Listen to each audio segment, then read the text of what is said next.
Hello, everyone, and welcome to the Women, Career, and Life podcast. This is your host, Dr. Sirisha Kuchumanchi. In this podcast, you will hear stories and practical advice for you to achieve your career and life goals. As we wrap up year 2 of the podcast, I will be taking a break. Take a listen to the 46 episodes that have been released. Send me your ideas and look forward to staying connected during the break.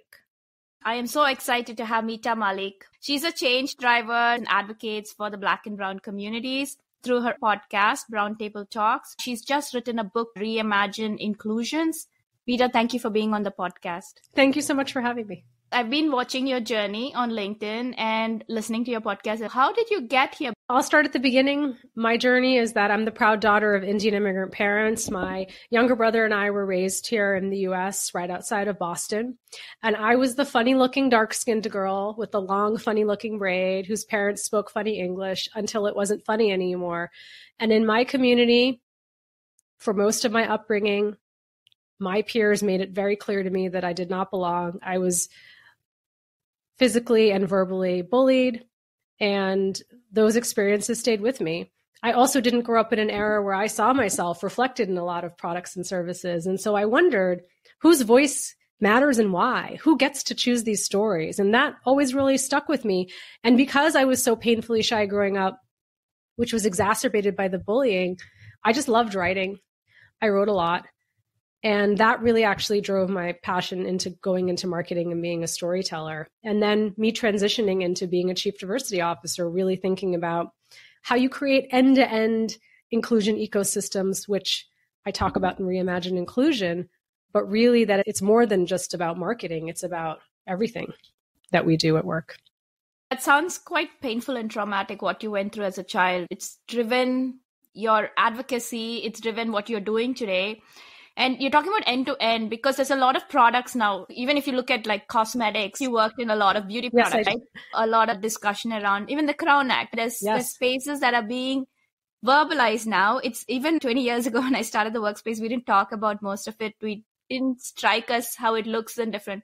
I came for graduate school here and I'm originally from India. So my experiences are somewhat similar, but also quite different because of where I grew up. So how do you look at the whole ecosystem? How can organizations look at the whole ecosystem when they're transforming? Sure. One of the things I talk about in Reimagine Inclusion, debunking 13 myths to transform your workplace, is really about debunking the myth that this work starts in our conference rooms. This work actually starts in our kitchen tables, in our communities, when you think about inclusive leadership and how you show up. So there's this piece of, I was just having this conversation with someone earlier. Oh, but it's the company, it's the organization, it's the corporate structures. We all are the company. Those two things are not separate. So imagine if each of us tomorrow decided to show up in one different way, what sort of tipping point and what sort of impact that could have. And so for each of us to really think about how can I be showing up differently and what should I be doing? I think that's really important. The other piece that I really talk about is you talked about my passion point. I'm a beauty obsessive. Now being in a world where there's so many products and services offered for my skin tone and my hair, you don't get that without ensuring that you have diversity of representation at the table and that all voices matter and heard. So you could be scrambling to serve communities. Right now in the US, we know there's over $3.2 trillion of spending power with the multicultural consumer. The question is, how are you diversifying your workforce to reach those communities? And then, as I talk about in Reimagine Inclusion, this idea of workforce, but also products and services, and how racism and sexism show up in content, and how we're holding ourselves accountable and responsible. And then also this idea of values. You can say that you are ready to speak about values, but are you ready to stand up for them? You can say Black Lives Matter. You could put it on Instagram Square, but what as a company are you really doing to show your support and advocacy of the Black community? So 2 things that kind of resonated with me really was how the conversation starts at every juncture. Like you said, at home and everywhere else that we're talking about this. Because even in a little space, like at my workplace where I used to work, for Diwali, we would all dress up. So it became a conversation piece. Like people were expecting it at work. They would actually even dress up with us and look at it. So the conversations can be little tipping points that you bring your culture in. So I totally agree with you that you cannot rest it on the organization, because the organization is us. Yes. Plus, we are the ones who can change it from different levels. Absolutely. You talk about speaking up in the workplace very often, and looking at promotions and raises. And oftentimes we are asked to do roles that are way beyond our scope, but not being compensated for it. So how do we bring that conversation to the table? It's called being quietly promoted, right? Being quietly promoted without the title or the money.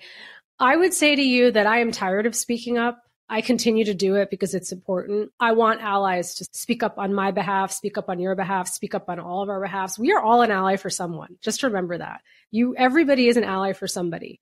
And so if you see Mita is all of a sudden being quietly promoted, her team size is doubled. Now she has 2 more scopes of work under her. And yet she doesn't have the title, money, or promotion. And if you're in a position of influence or power, or even if you're just a peer who has some sort of privilege, start asking those questions. Why are we asking me to do all this work without the title and the money? What's the path to recognize, value, and retain her? Because I promise you, as you've seen me talk about publicly on LinkedIn, I'm not staying for that. I won't. No one will.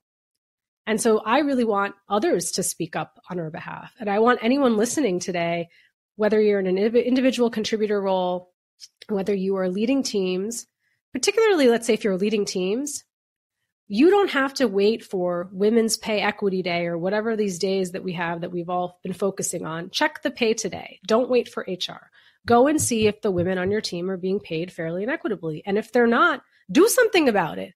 Don't wait for HR to come to you. And if you're an IC, there are other ways you can support making sure that I'm getting credit for my work, that I'm being included in meetings where it's my project, right? Making sure that my work's not being stolen or that someone else isn't being taken credit for it. There's so many ways also as an individual contributor, particularly let's say if you're early in your career, you can still be helping.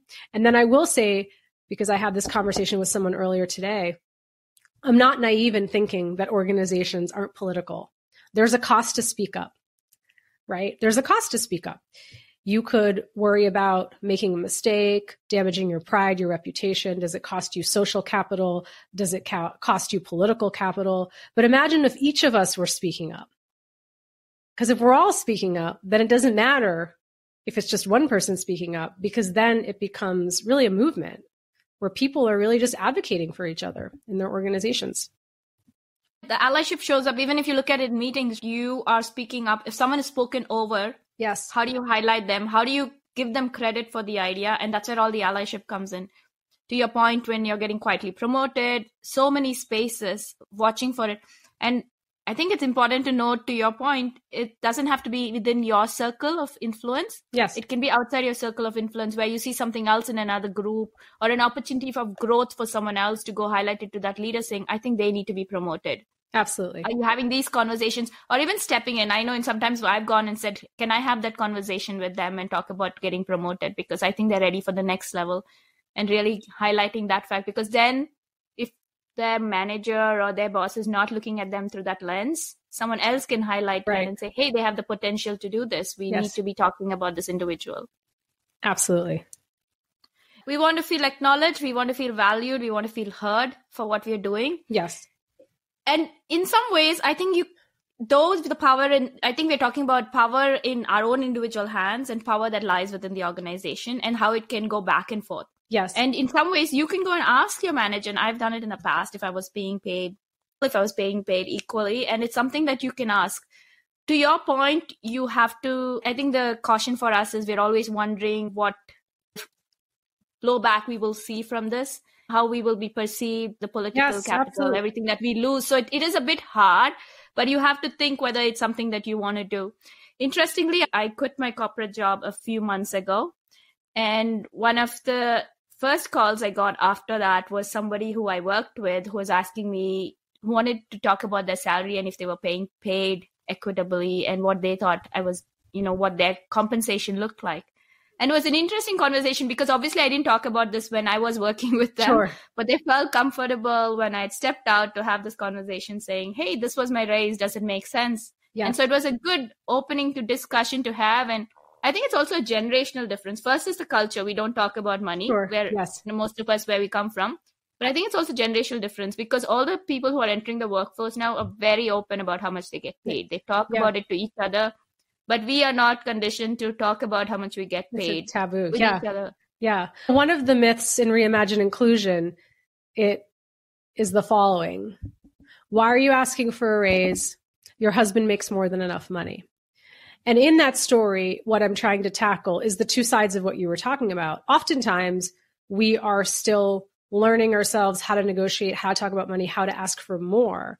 But there's also this myth out there that individuals from historically marginalized communities, let's say particularly women of color, don't negotiate.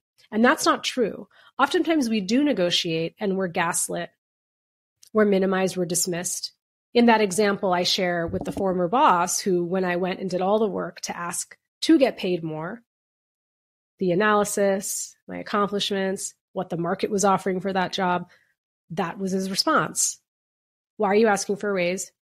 Your husband makes more than enough money. He had somehow found out what my husband did for work. And so I wish I had the courage to say, what does my husband's job have anything to do with this? But in those moments, sometimes you're stunned and you're silenced. And so that's also my question for leaders is what kind of bias comes up for you when someone approaches you to ask for a raise?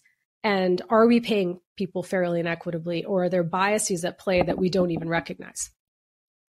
So how can leaders get trained or think about this intentionally? How do they come to this conclusion? Because we don't see the biases we have, and rarely do people come back and ask these conversations. We're talking about allyship, speaking up, talking about pay raise. These are uncomfortable topics. Yeah. Topics for people to approach and ask, and topics that leaders don't often see someone approaching them and ask. So how do they, I guess, prepare themselves to respond properly to this conversation? I think it depends on the situation. What I will say to you, though, is that we all have bias. If you're living, breathing, you're a human, you have bias. And so even in a conversation with you, you might ask a question. I might have a first thought in response. And I encourage people to hold that thought and interrogate it. And then think about how your response might be different. So when we go back to pay, for example, if you know my husband makes more than enough money, or that he makes quite a bit, or whatever you've decided the story is in your head, stop before you think and ask yourself, why is that relevant to this conversation? And if Mita was a man, would I be asking that? Because statistically, we know the motherhood penalty, for me, the price I've paid in my career for being a mother is very different than my husband, where there's a fatherhood premium. He's seen as more capable, more dependable, more ambitious. I'm seen as less ambitious, less capable, less reliable, all of those things. So one of the things I do is ask leaders to really do self-reflective exercises.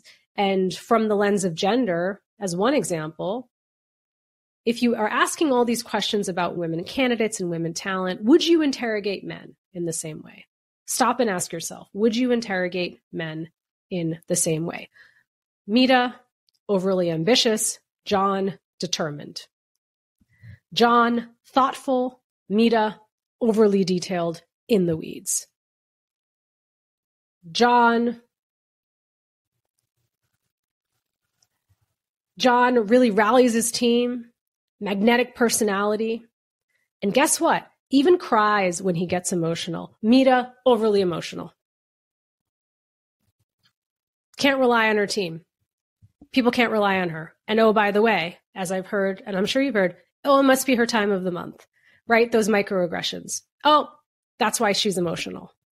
So stop to think about, like, when you use those labels, how they might flip depending on who the person is and how they identify.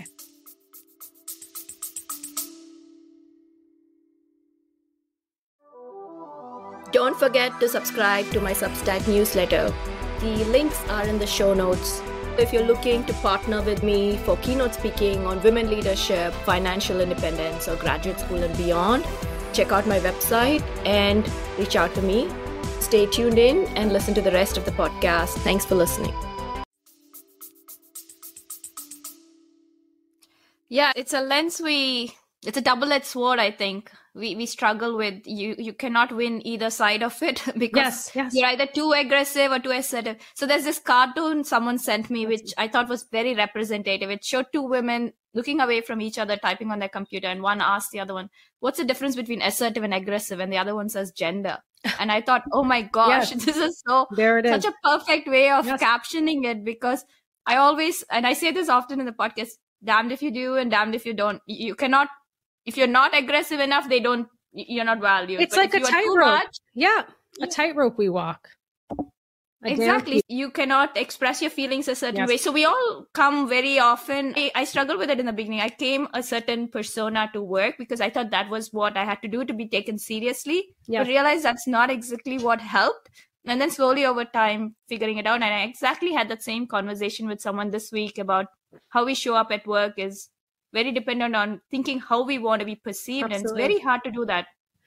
What you just mentioned about how you thought people wanted you to show up at work, the emotional tax and the burden of constantly thinking about how you think you should show up for people. Imagine the loss of productivity for companies. If I can just show up and bring the best version of me and be comfortable, I'm not worried about everything else. I'm worried about the work. I'm worried about making impact. I'm worried about my contributions, making sure I'm valued and recognized. I'm not worried about, did I say the wrong thing? I'm not worried about my tone. Did I take up too much space? Did I say this the wrong way? I don't have to worry about any of that. Yes. And for me, it was also the cultural being immigrant, the experience, because I wasn't quite sure how to fit in, how to occupy that space, how to show up. So that was compounded by this fact of trying to understand cultural differences, because Asian culture is also about being incredibly humble, not being very loud. And then you realize that does not work in the workplace. So how to use your voice is a whole different discussion. Yes. So it's very, very hard to transcend that line. And it takes a lot of work to think about it and practice it and go about it. So yeah, I'm sure a lot of people, when they're doing that, are struggling with that same space as well. Yes, absolutely. Absolutely.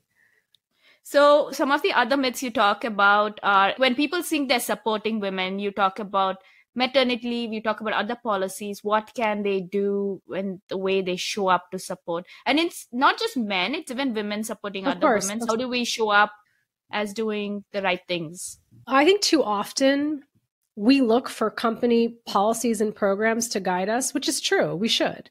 We need policies and structures in place. You should be looking at paid leave. You should be looking at policies where you're helping parents ramp back into work, meaning 3 days, 4 days, 5 days as you're coming back from a leave of absence. And how you should define culture is, are individuals doing the right thing by their teams when no one is looking? When no one is looking, when there's no playbook, or how are you showing up and treating your teams? When I have 2 children, 7 and 10. For each of those leaves when I came back, who's watching your children? You're having a nanny raise them? How was the vacation? You already came back? Why are you asking about a promotion? You shouldn't be worried. Focus on raising your kids. They're really young right now. I remember being up for a really big promotion, and all these leaders in the organization came to me and said, this is your time, this is your role. Go talk to your manager. And in many large organizations, there's politics. Your manager has to sign off before you move off the team. And I was ready. His response was, Mita, that role requires so much travel. Your kids are so young. You're not going to be able to do that job. And so the assumptions we make about the ecosystem I have to support my family, if it was my husband, there never would have been a question again. And so I think you have to look at policies and structures in place, but you also have to look up how you're showing up as a leader and fellow leaders. I think the other thing that we don't talk enough about, which I bring up in Reimagine Inclusion, is gendered ageism. So there's a lot of focus, as there should be from the pandemic. Women have dropped out of the workforce at an alarming rate. And I've almost lost my voice, as you can tell, like screaming about it. Like, why are we not talking about how many women have left the workforce? They had no choice but to care for their families. The other thing we're not talking about is how many women are out of the workforce because they are considered too old. And the bias that women face, particularly studies will show after 40 versus men. And it goes both ways, right? It might be that today I seem young, I'm dressed young, I sound young, I'm professionally immature, I can't be put up in front of clients. Or I didn't wear enough makeup. I look old. My resume shows that I've worked at a company for 20 years. Oh, Mita could never work at the startup. She couldn't keep up with the pace here. I'm concerned she doesn't have the energy. And I think so much of this comes down to how the day-to-day interactions of the biases and labels we put on people. And I think gendered ageism is one that we're not talking enough about. And in our workplaces, both from that she's too young and she's too old perspective. And I've rarely heard that in my career. I could be wrong. Men spoken about that way. If that is the conversation going on, definitely it needs to be highlighted, because we hear that conversation usually with respect to the movie industry and those kind of entertainment spaces, because it's very obvious when you look at movies and things. If you ever watch regional language movies, you can see that differential very clearly. But at the workplace, yes, because do I take them seriously or do I not take them seriously? Yes. I've had conversations where in various workplaces, in different organizations, different companies, where I've gone to the workspace, and this is not organization, right? This is individual, where people asked me if I reported into someone when they might have reported into me. And the assumption was because of probably how I looked, or I don't know, the way I spoke. And then sometimes they've come back to me after 10 minutes and realized saying, oh, I didn't realize this was your role. I'm like, yes, I introduced myself as that, but I guess it didn't register. So they come back and slightly apologetic, trying to correct that space. And in some ways, I find it's not funny, but I find it amusing that you even thought that when it wouldn't have even entered your mind to ask the gentleman the question. Yes, of course. And I have to walk back on this conversation every single time and have this reset. Yeah. And it's a hard thing to do. It is a very hard thing to do.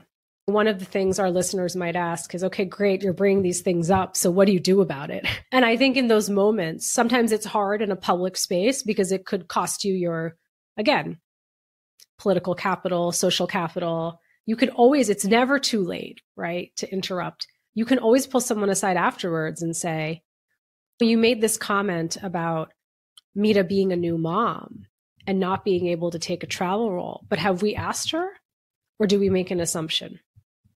If somebody says, I don't think Mita can keep up with the pace here. I spent time interviewing. I don't think she kept with pace here. So you might say, okay, tell me more. Tell me more about that. What in the interview indicated that she can't keep up with the pace here? And so oftentimes all it takes is open-ended questions, because no one wants to feel like they're attacking someone else. That can be very comfortable. But if you can ask open-ended questions and let the person actually start to go through the thought process, as Dia and I say on our podcast Brown Table Talk, focus on the facts and not the feelings. So the feeling of professional maturity, energy, not dependable, not committed. Oh, I don't know if Mita would be capable of taking on that lead role. It's going to require a lot of hours. Okay, so tell me more. Is there something that she indicated to you that said she wouldn't be up for that assignment? And so that's the way in which anyone listening to think about in those moments, how can you ask open-ended questions and coach people? And depending on where you are in your journey, this is my role as a chief diversity officer, I will ask the question, okay, do you think if Mita was a man, we'd be holding her to the same standard? Let's think about that. And this is the job that we have to do as we try to think about building more inclusive cultures and organizations. We're all going to make mistakes. I've been called on things I've said. I'm human. I'm learning. And so also just to sit with the feedback and say, I think that was valid feedback. And thank you for bringing that up. And I'm going to digest and process it and come back to you on what I'm going to do next and differently. I think if you continue the conversation, like you said, thinking about it, continuing it and revisiting it, I think helps us have a discussion, because oftentimes these are high stress situations, high spotlight situations. So you can't always do them in that ecosystem, to your point. You step out and have the discussion and talk about it. There's this Harvard Review study. We've all probably heard about it and seen it, where they talk about the resume. The name is changed, but exactly the credentials are exactly the same. Yes. And there's already an inbuilt bias on how we look at the application. It's sad to say, it's so ingrained. I won't say natural reaction, but there's a sort of ingrained reaction, but you have to stop and think, why did you say it? Or even if you made a mistake and said it, you can always step back and say, hey, that's probably what I said about Mita. I thought she might not be ready. Let me ask her if she is ready. What is she thinking of? Sure. What support can we give her to Yes. accommodate her travel arrangements as she has a new family?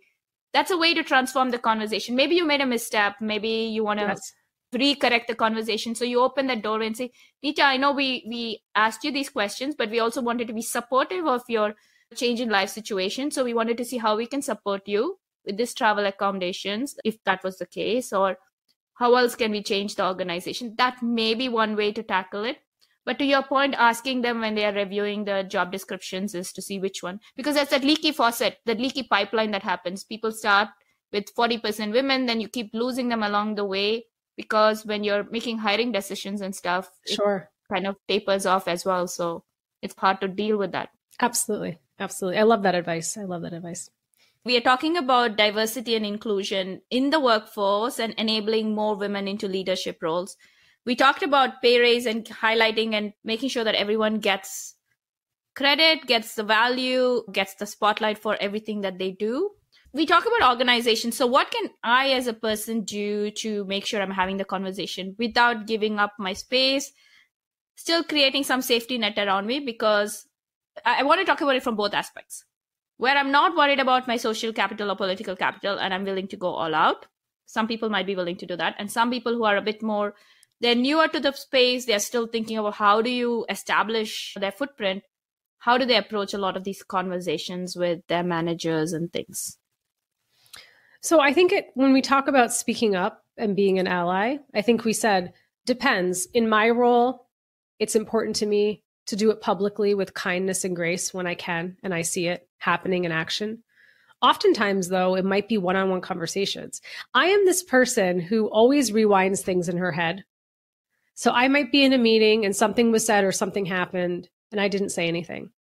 And I've done that too many times in my career. And now what I say to my younger self is go back and have that conversation. It's not too late, right? To say, I wanted to talk to you about Friday's meeting last week. It was a great meeting. And I did observe this one thing that happened and wanted to get your feedback and reactions, right?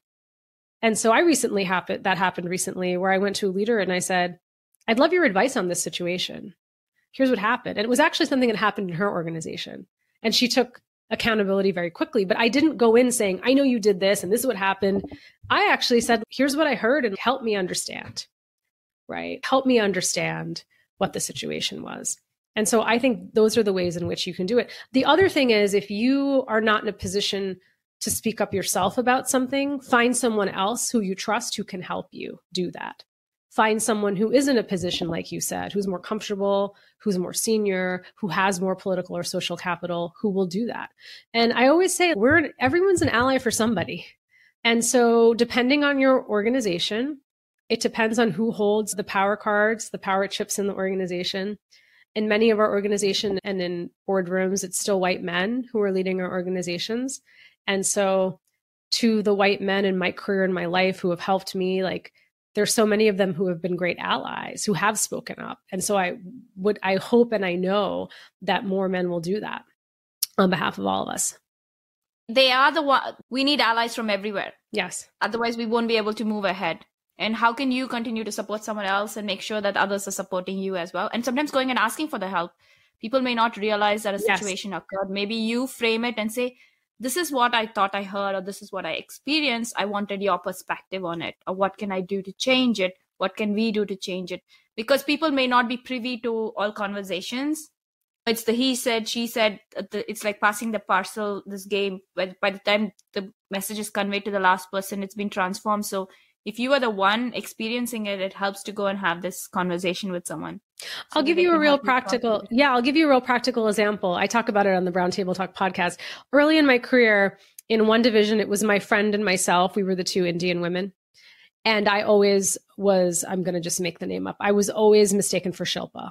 We looked nothing alike. And so after a while, how almost dehumanizing, dismissive, almost erasing you. You don't even respect me enough to know my name correctly. And we also would be included in the wrong invites. And it became this department joke, but it wasn't funny. And I remember one day sitting down in a meeting and one of my peers said to me, "Oh, you look upset. What's wrong?" He was a white man. And I said, "Oh, this happened again." And so the next time we were together in a meeting and it happened, he actually said, hey, this is enough. This isn't funny anymore, guys. It's Mita. Her name is Mita. And so that's an example of, I was upset in the moment and I was junior in my career. This is easy for me to say now. Some of you might be thinking, still not easy, but I have more power and privilege than I did back then. And so I expressed it to someone who felt really comfortable standing up for me. And those are the moments that are tipping points that add up. If each of us could do that every day for someone else, we would work in drastically different organizations. And it's all of us who hold that Yes. power and who hold that voice. Absolutely. Anyone at any point can do it. You could be the junior person in your organization who sees it from a senior person, but you could do it in such a way that it does not call someone out, Yes. because you obviously, that's the fear you have, but you could do it in a sort of gracious way. And sometimes, maybe to your point, you said you rewind the conversations, maybe even practice some of these conversations Absolutely. ahead. Like we do it for asking for a raise, so practice them. Yeah. I think oftentimes we are caught in these situations, and this happens to all of us. We wish, oh my God, I wish I had said this then. Yes, and like, yes. you're thinking about it 3 days later, 6 Right. months later, Yep, or yep. many years later. I'm like, certain conversations are stuck in my head. I'm like, I wish I had said this then, but I did not. Yeah. It's too late to revisit it because Right. they don't remember it anymore. And to your point, in that situation that I just shared with you all, that was a white man who was a peer. He was just as junior as I was. We were only very early in our career. And so you don't have to be the CEO, right? And too much of us are waiting for the corporation, the CEO, to make change. This is all of our companies, right? Like we spend too much time at work and we work too hard at work, not to protect the cultures that we're trying to build. Exactly. And you work with your colleagues and they understand it. They probably see it and they're not sure how you feel about it. So express your feelings to someone you trust, and then they can step into the right spot for you. Absolutely. Because now that they know you, it does make you feel uncomfortable or unheard, then that's the right place to do it. So one of the other things is, when we talk about mentorship, there is a lot of mentoring programs or a need for mentoring programs, but not a lot of sponsorship. How do we tackle this? Because I know that sponsors are often not known because it happens behind closed doors. And I've had amazing sponsors. Obviously, we have people who help us grow. Sometimes we may know who they are. Sometimes we may not know who they are. But also getting access. I always feel like access is the hardest part because you don't know who is talking about it.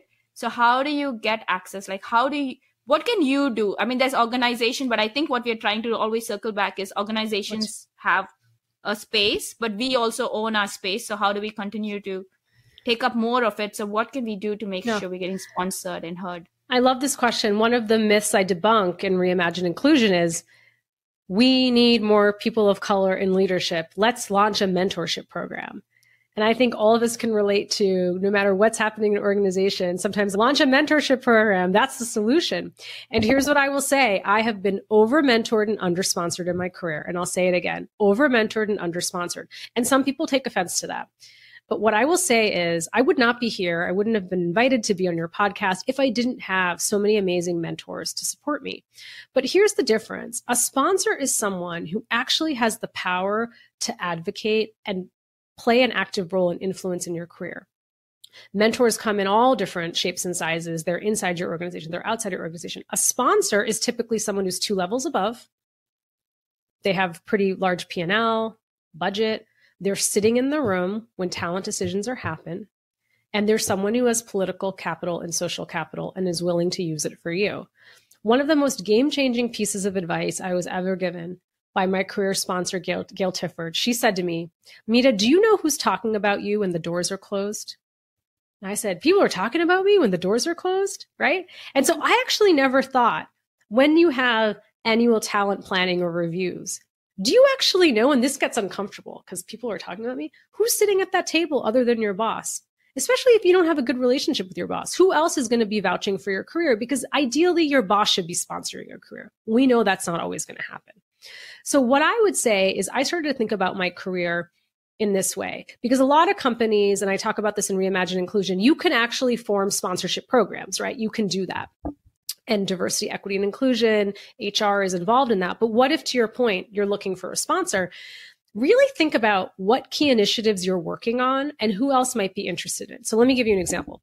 Let's say you're a senior marketing manager and you have been tasked with looking at the spend you've had on media investments over the last year and what the ROI has been. Okay, so you're going to go and do that.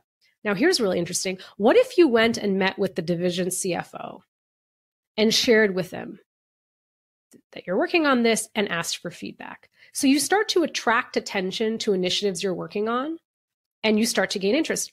I might have a meeting with you the first time, and you'll say, oh, this is really interesting. You give me some feedback. And then I say, do you mind if I incorporate this feedback and come back to you? You'll probably say yes. Do it again and again. Then when you're in a meeting and someone brings up my project, you'll be like, I've been meeting with Mita.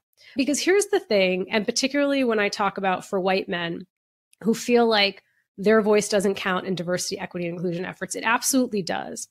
Because you are going to be looked at as a more inclusive, cutting edge, innovative leader if you are developing leaders and bringing them along with you, particularly women of color, right? I always say with teams, you shine, I shine, right? So you want to find projects that are mutually beneficial, because you as a sponsor, you're only going to invest in me if you're going to get a benefit out of it.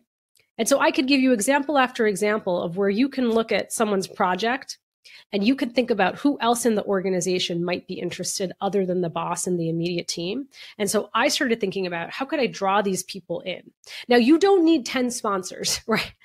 You only need 2 or 3, because you want people who are going to be vocal and active. You want people who are going to be invested in your work. They're going to say your name when you're not in the room. They're going to open the door for you to meet with the C-suite executive. They're going to put your name on a list for a job you didn't even know was open. So that's what sponsorship looks like. And that's the difference between sponsorship and mentorship.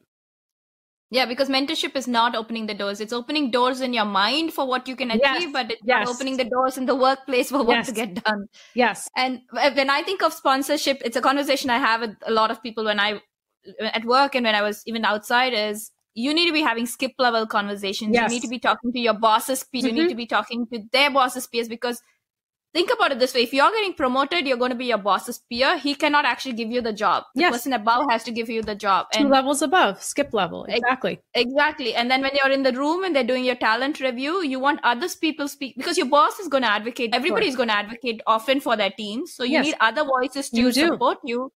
And then you go and, like you said, have these conversations or work on a project, and they may have nothing directly related, seeking their feedback or taking your project idea to them. Maybe they can implement some of it. Those little sparks of ideas really resonates, because then people, even from your own experience and mine, it's like people, that's when they speak up and say, oh, I've heard that. And I always find it interesting that when I've gotten roles and found out through conversations who's advocated, it's always surprising to see who's advocated, because often it's not the people you expect to be advocating for you. Yes. And sometimes I've had other colleagues tell me, oh, I didn't necessarily have a great relationship with them, but that has nothing to do with your work. You might not have got along because you had strong opinions that differed, but sometimes the diversity of thought is probably what they appreciated about you and were willing to vouch for you because you were willing to stand up for yourself. So you never know who the advocates, the sponsors are in a room. And oftentimes it's interesting to find out, but it's just good to have a conversation and sometimes even ask, like, what is that conversation going on? These can be, like I said, uncomfortable. If you feel comfortable with your boss or someone else, start having this little discussion saying, how do I show up? What is that feedback? Because I think the feedback helps us to know how we show up at work, because oftentimes our perception of how we show up is quite different from how they perceive us, and having that discussion. One of the things I would add to what you're saying is I haven't always had the best relationships with bosses. I've had some really great bosses and some bosses that they haven't looked out for me or advocated for me. And I've gotten pretty good at managing politics over the years. So in that case, if you're listening and you're trying to find a sponsor, but you don't think your boss would be supportive, you can always, in my example of the media investment, say, oh, by the way, I bumped into Mark in the kitchen and he was asking me how things were going. And I mentioned this project and he wanted to see it. So you can diffuse the situation, because the other thing I've had happen is bosses who get threatened or intimidated. Why are you meeting with the division CFO? And you just lightly be like, oh, because you know what? When they go to Mark isn't going to say, Mita approached me. Mark's going to be like, yeah, I'm really excited about Mita's project. He's going to want to be in on the win. Right. And so he's not going to say, oh, she came to me she'll be like, oh, I love this project she's working on and I'm going to be helping and coach her. And so then if your boss is threatened by you, that's how I've worked to try to minimize it. Yeah. tell them that you're working on it together and you're bringing the division together. It's a spotlight on the organization and the teamwork as well, so that they don't feel left behind. Absolutely. That's such a great point to think about, because it's hard to navigate this. And I think it's good for you, for those of you listening, if you're thinking about how to navigate these conversations, practice.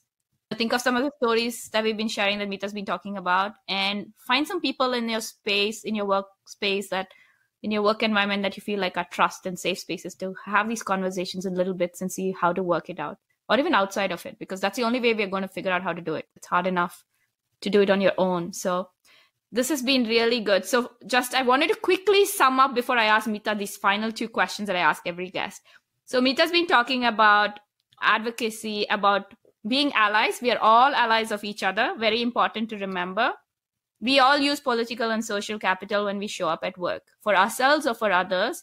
Think about how you want to use it and how to leverage it. In a safe space, we understand there is a potential fallout that you can face from it. So think about how you want to do it. And you can do it in various ways. So I think that practice of the conversation helps. And we will make mistakes. We will rewind conversations hoping we could replay it and do it again. And sometimes you can revisit them, go back and revisit them with the people, so that the next time that incident happens, because obviously if it's not fixed the first time, it is going to happen again. Now you can diffuse it and tackle it at that point. So there are so many ways. And I think reimagining inclusion is very much a start to finish. Don't leave it to the organization to make the change. You are the organization. So remember, you have the power as well. And hold that space. Couldn't have said it better myself. Thank you. Thanks, Mita.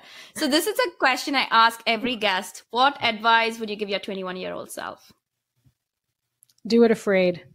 Take more risks. I really was raised to be risk averse. I'm trying to raise my children differently, but I wish I had taken more risks early on and not be so afraid of what other people would think of me or my decisions.